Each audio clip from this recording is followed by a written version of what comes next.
No início dos anos 60, a doutrina de segurança nacional difundida pelos Estados Unidos é a arma dos militares latino-americanos no combate ao marxismo. O inimigo é indefinido. Ele adapta-se a qualquer ambiente. Em suma, os militares eram incentivados a vigiar suas sociedades. Os civis não eram considerados confiáveis. Os militares começaram a achar que eram os únicos que podiam garantir a segurança nacional. Em 1964, um golpe militar no Brasil começa uma onda de ditaduras na região. As operações de captura de inimigos do Estado não respeitam fronteiras. Senhor Edmur Péricles Camargo? Senhor, venha com a gente, por favor. Não! O regime militar brasileiro apoiava os regimes de direita ao seu redor e se opunha, em segredo ou abertamente, a qualquer governo progressista que pudesse chegar ao poder em países como Uruguai, Bolívia e também o Chile. Em 1973, o general Pinochet toma o poder no Chile e as operações contra inimigos dos regimes se tornam cada vez mais ousadas. Daqui que eu aperto.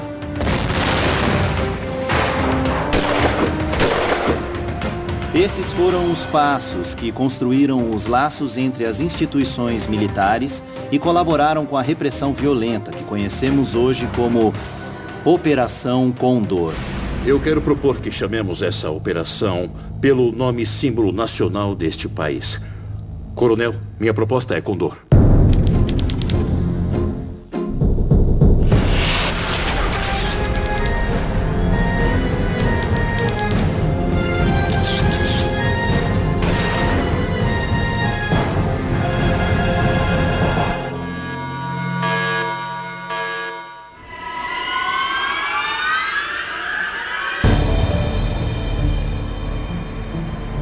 Março de 1976.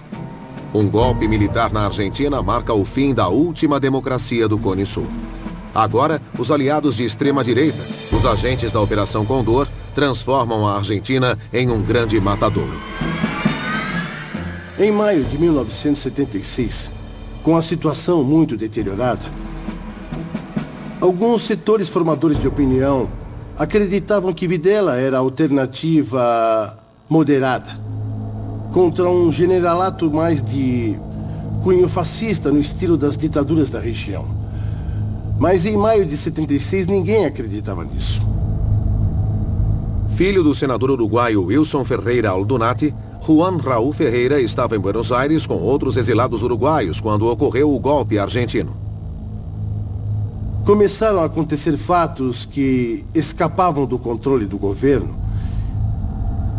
E os famosos 3As estavam em alta. Após a morte de Perón, entrou em ação a AAA, a Aliança Anticomunista Argentina, e essa Aliança Anticomunista Argentina eram esquadrões da morte, praticamente eram policiais que mataram muita gente. A AAA era um grupo ilegal, mas não clandestino. Operava abertamente. Sua hora chegou. Quem são Quieto!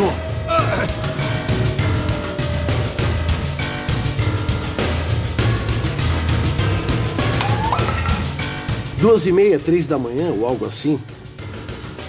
Eu abri a porta e vi o filho do Toba, o mais velho, Marcos.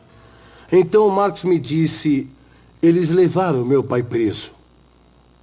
Não se usava a palavra sequestro, porque nós demoramos para assimilar que uma coisa tão impune, tão escancarada, com tamanha colaboração policial, podia ser considerada sequestro. Sua hora chegou. Quem são vocês? Quieto! O deputado uruguaio Gutierrez Toba Ruiz é levado de sua casa, onde vive com a família em Buenos Aires. Gutierrez Ruiz foi o presidente da Câmara dos Deputados dissolvida por Bordaberry. Era uma personalidade no Uruguai. Motivou até o orgulho nacional. O primeiro pensamento não era de vida ou morte. Era como prender o presidente da nossa Câmara dos Deputados.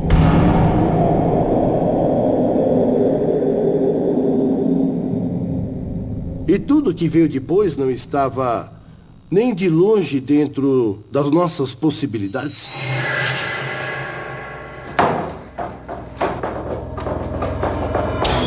O que foi? Vai, fica quieto, vai! Vira logo! Por favor, não! Falei pra ficar quieto! Quieto! Bico fechado, fica na sua! Fica quieto! Nesta mesma noite, o senador Zelmar Michelini, outro importante político uruguaio, também é sequestrado no quarto do hotel em que vive exilado na capital argentina. Vamos embora! Vamos!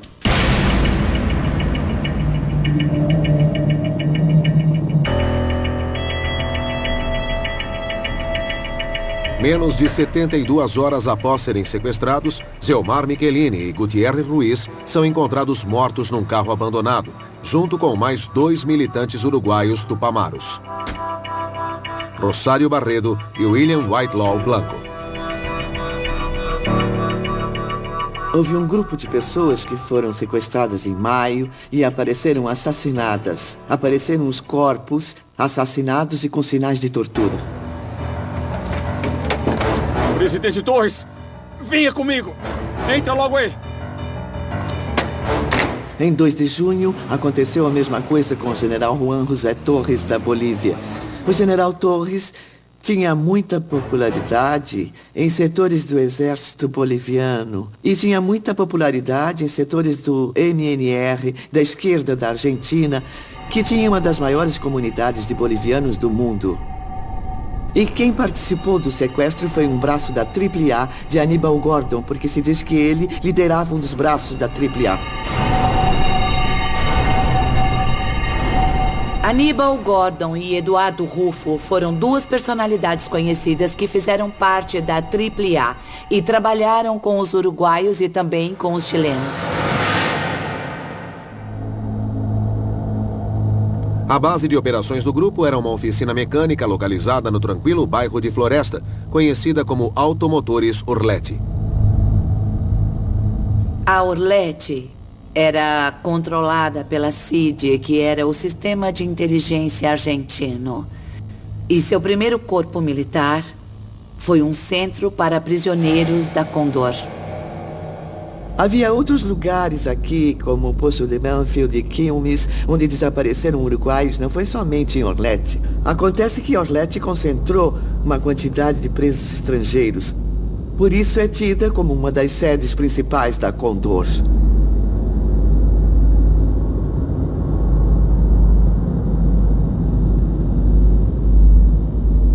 De maio a novembro de 1976, cerca de 200 pessoas foram presas e torturadas na Automotores Orlete.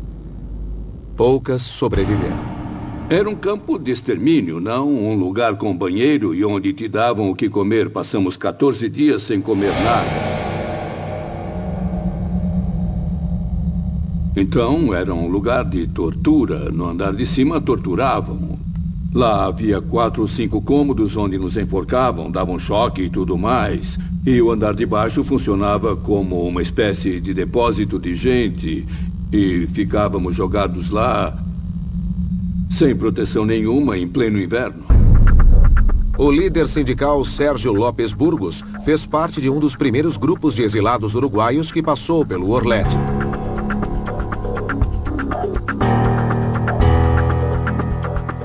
Era julho de 76 e eu tinha combinado de encontrar com Duarte quando apareceu um grupo de 15 homens e nós reconhecemos Aníbal Gordon e Cordeiro, policiais e militares do exército uruguaio ao lado de paramilitares e militares do exército argentino. Então eles nos pegaram. Fizemos um trajeto de 15 ou 20 minutos e acabamos em um lugar que depois ficou conhecido como Automotores Orlete. Eles perguntavam o nome de outros exilados, os endereços, onde moravam. Eles queriam informações relacionadas a atividades de resistência à ditadura. Queriam o endereço de casa e, na época, eu era casado, tinha uma filha pequena.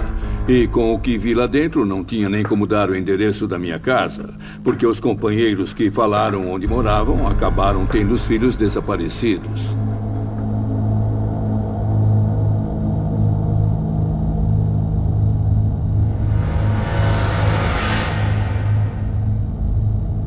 Durante a ditadura argentina, os agentes da Operação Condor instauram uma das práticas mais cruéis do período militar no continente.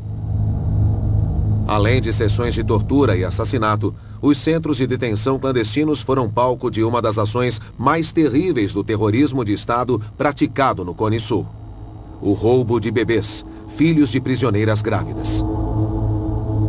Eu acho que a ideia de ficar com os filhos do inimigo faz parte da história, não? Já existia desde os tempos espartanos.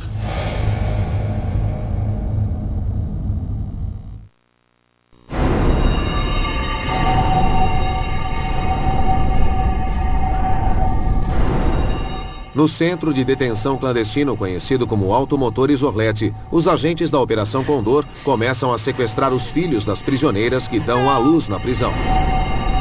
A ação de roubar crianças foi uma coisa sistemática e que tinha todo um esquema operacional montado na base da Operação Condor, dentro da rede Condor, para saber o que fazer com as crianças.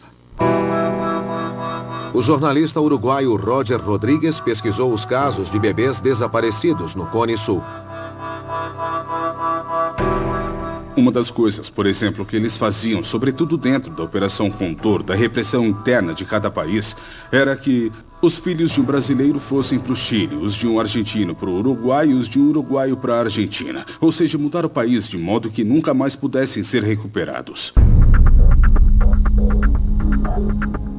Nós estimamos que durante a ditadura foram sequestrados em torno de 400 e 500 netos, dos quais, até agora, já conseguimos localizar 105 netos. Rosa Rosenblit teve a filha Patrícia, de 26 anos e grávida de 8 meses, sequestrada em outubro de 1978. Alguns anos depois, descobriu que ela tinha dado à luz um menino, chamado Rodolfo, na ESMA, Escola de Mecânica da Marinha, outro centro de detenção clandestino da capital argentina. Ela só conseguiu reencontrar o neto quase 30 anos depois. A filha continua desaparecida. As mulheres dos oficiais da Marinha chegavam lá na ESMA e escolhiam de acordo com a cara da moça grávida. Uma pedia uma moça loira, outra escolhia se a mãe fosse morena. Eu quero um menininho moreno. E assim escolhiam o que elas preferiam. Esse era o sistema que tinham. Das crianças sequestradas em Orlete, todas foram localizadas. A metodologia dessa operação começou na Argentina, mas era um plano comum. Era um plano comum. Os métodos utilizados pelos repressores do Cone Sul colocam em xeque o apoio dos Estados Unidos aos países da região. E a questão dos direitos humanos entra na pauta da disputa presidencial norte-americana. All of you will be proud, and I believe that I can make the kind of leadership in the White House that can tap the greatness that's in all of you. Jimmy Carter concorreu à presidência com uma plataforma de direitos humanos. Ele declarou publicamente que a administração de Nixon e de Ford, o presidente Gerald Ford, seu opositor, havia apoiado os Pinochets do mundo e que isso era contrário à ética e à moral do povo americano, o que, sem dúvida, o ajudou a ser eleito. We're going to have a great government, a great nation, and it's because of you, not me. Assumindo Jimmy Carter, com esta postura, fatalmente poderia haver em toda a região um processo de redemocratização.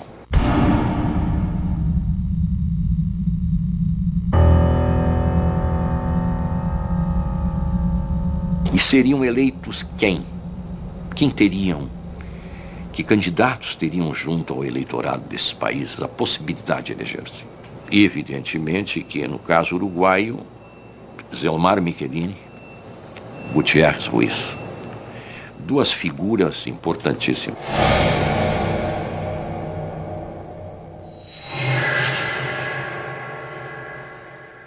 No caso da Bolívia, José Torres, que tinha sido presidente.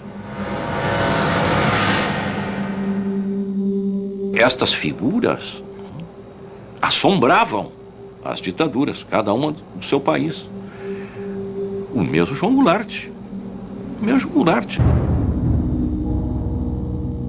Todos eles, de uma forma ou de outra, queriam o restabelecimento democrático em seus países e o restabelecimento democrático na América Latina.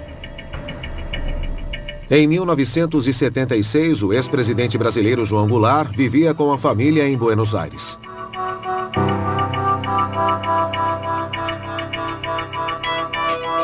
O filho do ex-presidente brasileiro relembra o período de liberdade vigiada na capital argentina e dos encontros que seu pai realizava com os líderes políticos de outros países sul-americanos.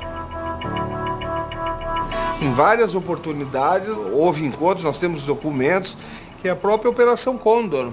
É um documento de vigilância do Exército Uruguaio, vigilando uma reunião ocorrida no apartamento do presidente Torres em Buenos Aires, com o meu pai, o presidente Torres, o Michelini e o Gutiérrez Ruiz. Quer dizer, o documento é uruguaio, do Serviço Secreto do Exército Uruguaio, monitorando o pessoal na Argentina.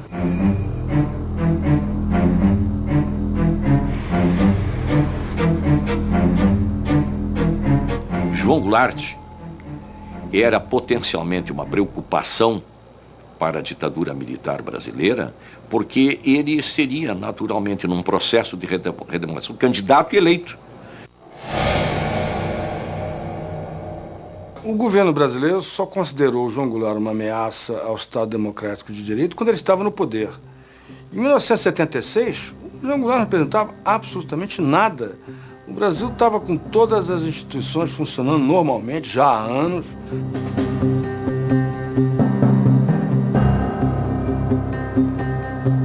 Havia uma discussão já sobre anistia, então a gente já votava há muito tempo para deputado estadual, havia votação para deputado federal. Então não há... O que que o Jango ia representar? Absolutamente nada. Mas o ex-presidente brasileiro não teve tempo de ser beneficiado pela lei de anistia. Até amanhã. Até amanhã.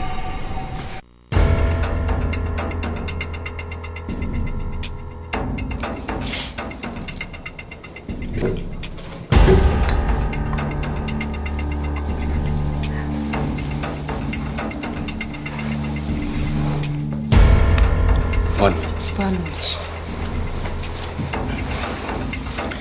Até amanhã. Até amanhã.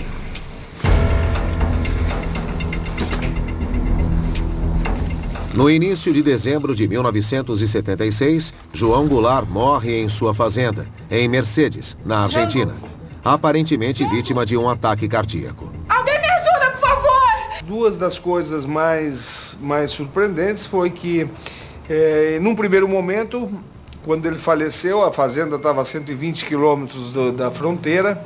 O Brasil disse que não poderia vir ao Brasil.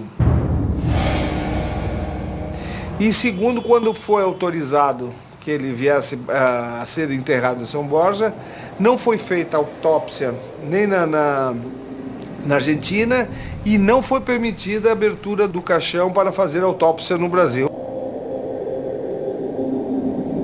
João Vicente lembra que alguns meses antes da morte, o pai havia sido alertado dos riscos que corria.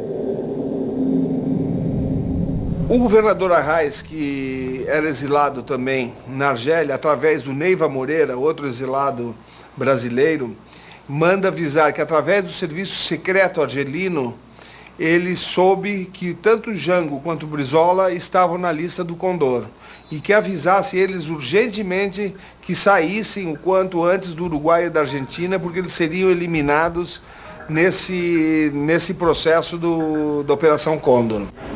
Você sabe o que tem que ser feito?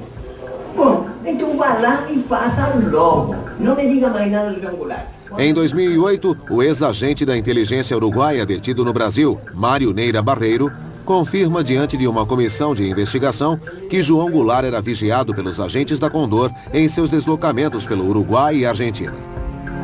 Então, eu vi que a sorte de João Goulart naquele dia estava lançada. O João Goulart ia morrer um dia mais, 2 dias menos, tanto que se ele não tomava o remédio, o composto químico que ia matar ele, mesmo não tomando o remédio, ele seria morto a tiro, porque até havia... Ele conhece tudo da vida nossa no exílio, ao ponto de que ele sabia que eu tinha batido um carro em Montevidéu, que não teve nem boletim de ocorrência. Porque eu enviava para o meu e-mail, eu escrevia uma parte... O agente uruguaio também revelou detalhes de uma reunião que selou o destino do ex-presidente brasileiro. Precisamente em agosto de 76, que houve uma reunião em Montevidéu onde foi determinada que se procedesse à eliminação do presidente João Goulart. E nessa reunião foi determinado a troca dos medicamentos do presidente João Goulart, que ele tomava já por uma deficiência coronária, e que fosse colocado apenas um medicamento com esse composto. Apenas que se monitorasse quando ele tomaria esse remédio, porque não poderia ser vários, porque poderia deixar rastros no envelope ou no vidro. Além de João Goulart, Juscelino Kubitschek e Carlos Lacerda, outros 2 importantes líderes políticos brasileiros, também morrem em circunstâncias suspeitas. O Juscelino morre num acidente de automóvel até hoje não muito bem esclarecido. Carlos Lacerda estava gripado, foi numa clínica, tomou uma injeção e morreu. Isso tudo faz parte de uma fantasia, né? Dizer que também o JK já se deu todas as provas que houve um acidente de automóvel, técnico, todo mundo já investigou tudo. Mas essa gente fica o tempo todo querendo procurar uma coisa misteriosa. Existem métodos de assassinato que podem parecer muito com um ataque cardíaco. No caso de Goulart, sabemos que a Dina produzia gás sarin, que era mortal. Causava o que parecia um ataque cardíaco e não deixava vestígios. Acho que é bem possível, já que foi no mesmo ano que Michelini e Gutierrez Ruiz foram assassinados. Torres foi assassinado em Buenos Aires e Goulart estava na Argentina. Que isso? Quieto! Um a um, os líderes democráticos do Cone Sul são assassinados. Ou morrem em circunstâncias consideradas suspeitas. Os agentes da Operação Condor transformam 1976 em um dos anos mais sangrentos da história política da América do Sul. Mas a ação mais ousada está prestes a ser executada bem longe do Cone Sul.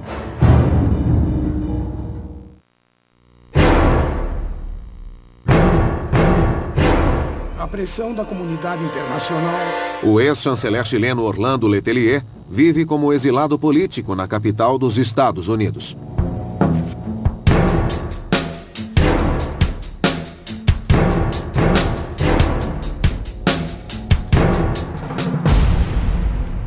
Orlando Letelier era o líder e oponente ao regime de Pinochet mais eficaz vivendo em exílio. Ele trabalhava em Washington e era respeitado por outros governos. Tinha solicitado à Holanda, ao governo holandês, o cancelamento de um empréstimo importante para o Chile. Pinochet ficou furioso, tirou a cidadania chilena de Letelier e ordenou à polícia secreta do Chile que executasse um ataque terrorista contra ele.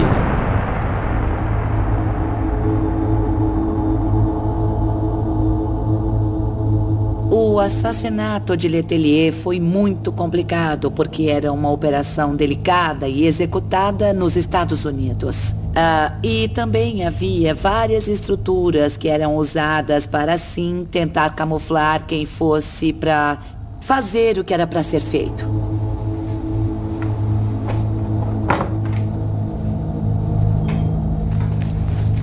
Vamos começar a operação. Michael Townley, assassino profissional da Dina, o Serviço Secreto do Chile está em Washington, capital dos Estados Unidos.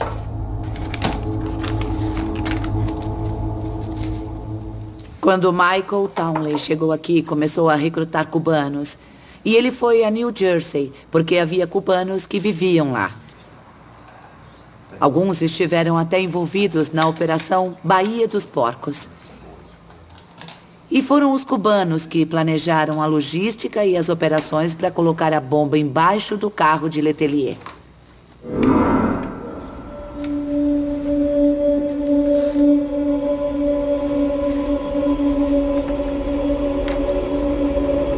Augusto Pinochet achava que teria o apoio dos Estados Unidos para a sua repressão. Ele se reuniu com Henry Kissinger em junho de 1976 e Kissinger falou: "Para nós você é uma vítima da propaganda esquerdista no mundo e prestou um grande serviço ao Ocidente ao lutar contra um governo que se converteu ao comunismo. Nós queremos te apoiar e não te prejudicar." O erro de análise de Pinochet coloca o FBI no caminho da Operação Condor. O caso foi adiado por aproximadamente um ano pela falta de colaboração por parte do Departamento de Estado e da CIA. Nesse meio tempo, a CIA falava que aquilo tinha sido executado por esquerdistas. Em outras palavras, isso é uma coisa bem típica de operações contra a insurgência ou de operações obscuras em que toda a culpa é jogada na esquerda para despistar. As investigações nos Estados Unidos começam a revelar as atividades de Michael Townley e dos operadores da Operação Condor pelo mundo. Aos poucos, as investigações foram revelando qual era realmente o papel de Michael Townley. Em uma primeira fase, foi descoberto o seu trabalho como agente que viajava fora dos Estados Unidos, que estabelecia contatos com grupos ilegais, terroristas. E nos Estados Unidos, com grupos de cubanos anti-Fidel. A repercussão do atentado contra Orlando Letelier em Washington chama a atenção do mundo para a situação política no Chile. Pressionado, o general Pinochet dissolve a DINA e afasta o general Manuel Contreras do comando dos serviços de inteligência. Quando Jimmy Carter foi proclamado presidente em 20 de janeiro de 1977, sem dúvida, Augusto Pinochet, o general Videla na Argentina e os militares uruguaios entenderam que os Estados Unidos não iam mais apoiá-los, que, sem dúvida, não iam dar sinal verde para a guerra suja na América Latina.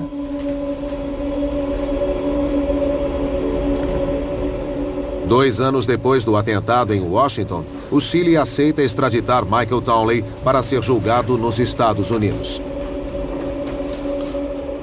Michael Townley negociou com a justiça norte-americana um sistema de proteção para que tivesse uma sentença menor. Em troca, ele contou toda a sua participação, a participação dos cubanos anti-Fidel nesse crime, assim como em outras ações.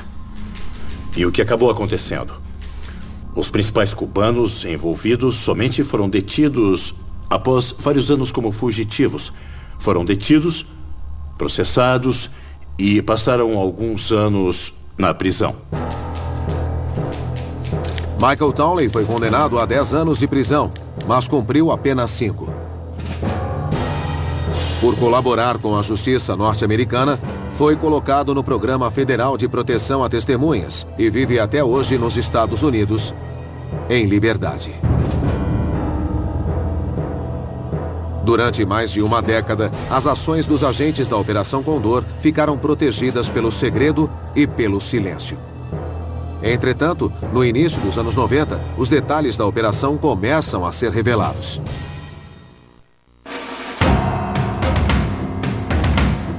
No início dos anos 80, uma onda de redemocratização avança no Cone Sul. Um a um, os países da região iniciam a transição dos governos militares para o poder civil. Esta é uma questão muito importante, a transição, que eu costumo chamar de transação. E na região, todos os países fizeram uma transição sob controle. Os militares argentinos perderam seu poder, não devido à oposição à sua repressão, mas porque entraram em guerra contra a Inglaterra pelas Ilhas Malvinas. E isso acabou com o apoio popular. No Uruguai, as forças armadas estavam militarmente intactas, mas politicamente totalmente enfraquecidas. Em 1982, convocaram eleições internas dos partidos registrados, sem a esquerda, e os setores opositores ganharam de lavada. Nesse momento, muita expectativa. Em 1985, os militares deixam o poder no Brasil. Os militares brasileiros ficaram 21 anos no poder e simplesmente se depararam com algo inevitável: entregar o poder aos civis em algum momento. Em 1989, no Paraguai, um golpe militar reestabelece a democracia no país, dando fim aos 35 anos do governo do general Alfredo Stroessner.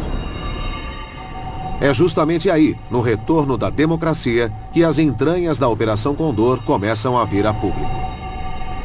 Saiu Stroessner e eu voltei.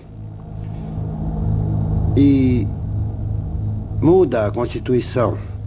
E surge um instrumento jurídico que se chama habeas data. Pedir meus antecedentes. Eu tinha direito de pedir meus antecedentes.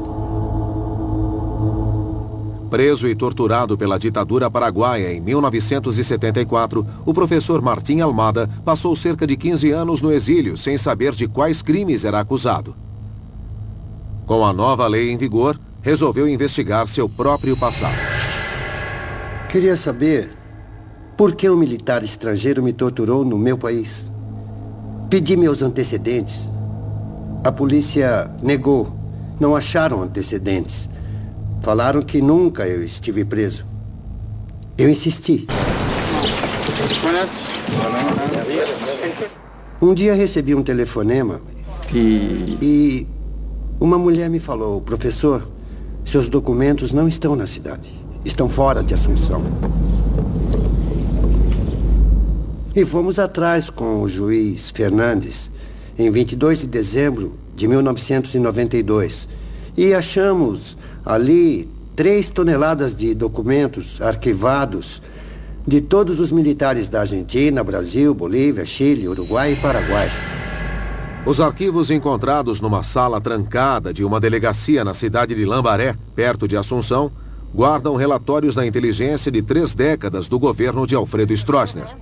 Hemos procedido a encontrar acá una montaña de documentos y estamos procediendo a la búsqueda de los documentos que tendrían relación con Martín Almada. Além de documentos que comprovam as ações conjuntas entre agentes de segurança dos países do Cone Sul. Ao olhar alguns documentos e ver o que tinha ali, percebemos que era um acontecimento singular, inédito. Até hoje é inédito na América Latina. Somente o Paraguai e a Guatemala possuem arquivos similares. Os documentos encontrados em 1992 no Paraguai ficaram conhecidos como Arquivos do Terror. Hoje passam por catalogação e digitalização no prédio do Tribunal de Justiça de Assunção, sob a custódia do juiz Fernandes. Começamos a fazer essa classificação e tem muita coisa da Condor. Porque a Operação Condor era um sistema, um intercâmbio de comunicação, um intercâmbio de prisioneiros, um intercâmbio de pessoas, de agentes, sem levar em conta nenhuma lei da extradição, nenhuma lei nacional ou internacional. E a Operação Condor está registrada com documentos reveladores encontrados no arquivo que revelam as reuniões, fotos, fichas, declarações deles que revelam um sistema totalmente aterrador e que não tinha fronteiras. E soubemos através da imprensa que havia um juiz espanhol investigando a Operação Condor. Escrevemos para ele e o juiz Garçom veio ao Paraguai. Então, a primeira contribuição desse arquivo foi facilitar para o juiz a prisão de Pinochet. Mais de 2 décadas após a reunião em Santiago do Chile, os agentes da Operação Condor começam a desempenhar outro papel. Agora, em vez de caçadores, eles são a presa. Coronel, minha proposta é Condor.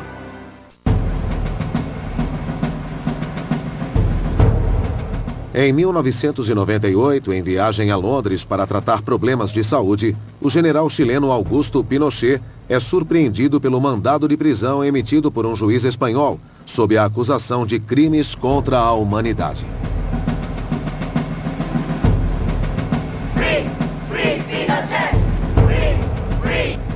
Pinochet é detido, mas imediatamente é colocado em prisão domiciliar na capital inglesa devido a seu estado de saúde. Ele recebeu ordem de prisão da Convenção Europeia contra o Terrorismo Internacional, uma ordem de prisão da Espanha para a Inglaterra. Mas a Espanha só estava autorizada a aplicar o Tratado contra o Terrorismo Internacional pelos crimes de Pinochet na Operação Condor. Depois de uma longa disputa judicial, em março de 2000, 503 dias após ter sido detido, ele volta ao Chile em liberdade. Ele foi processado em 5 ocasiões. 3 vezes por mim e outras 2 vezes por outros magistrados. E, por fim, em outra ação, por fraude ao fisco. E se Pinochet não foi julgado ao final, foi porque a Corte Suprema considerou que ele sofria das faculdades mentais. Em outras palavras, que não tinha plena capacidade para ser julgado. Pinochet morreu em 2006, sem nunca ter sido condenado por crime nenhum.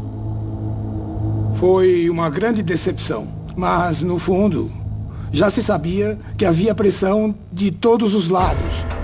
Em 1993, antes dos processos contra Pinochet, o general Manuel Contreras já tinha sido preso no Chile pelo envolvimento no assassinato de Orlando Letelier.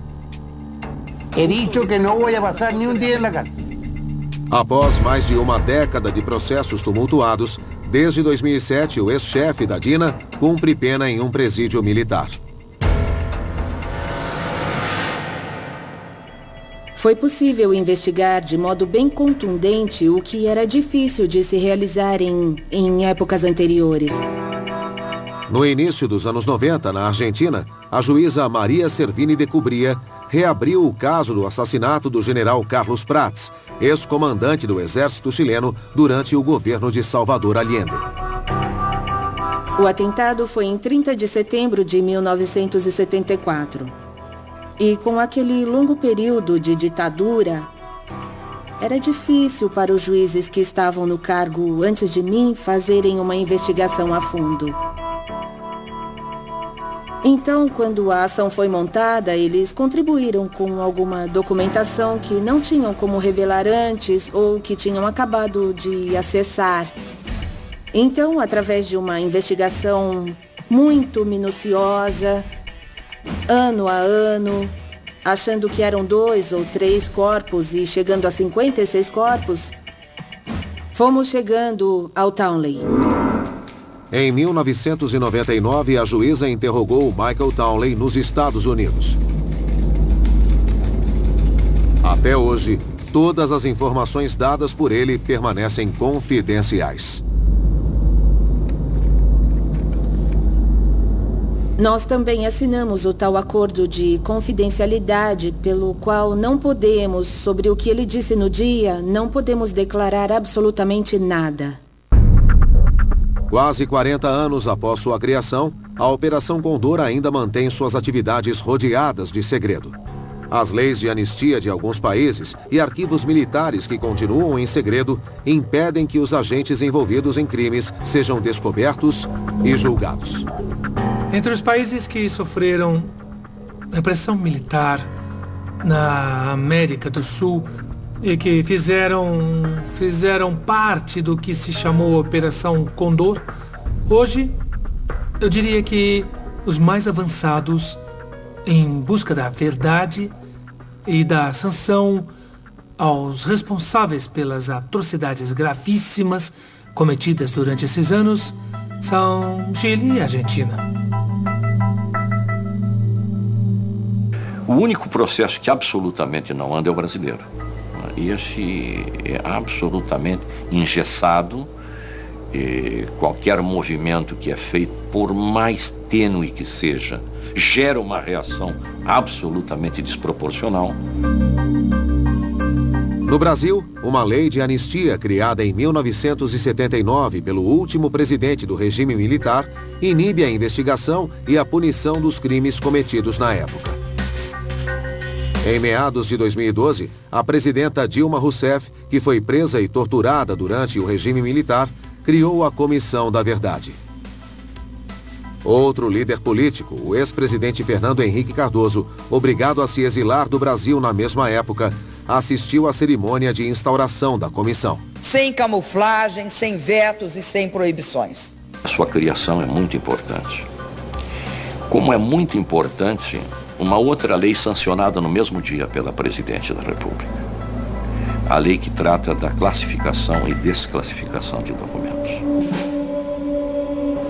Que diz solenemente num pequeno artigo: todos os documentos que tratem de violação de direitos humanos não haverá nenhum tipo de sigilo. Portanto, deverão estar disponíveis. Uma democracia traz exigências. E uma delas é esta: o cumprimento das leis.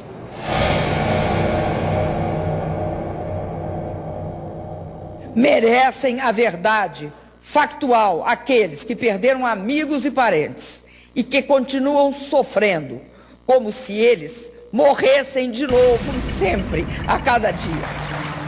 A Comissão da Verdade Brasileira pode ser um grande passo não só para lidar com as atrocidades que ocorreram no Brasil, mas também para entender o papel do país na região.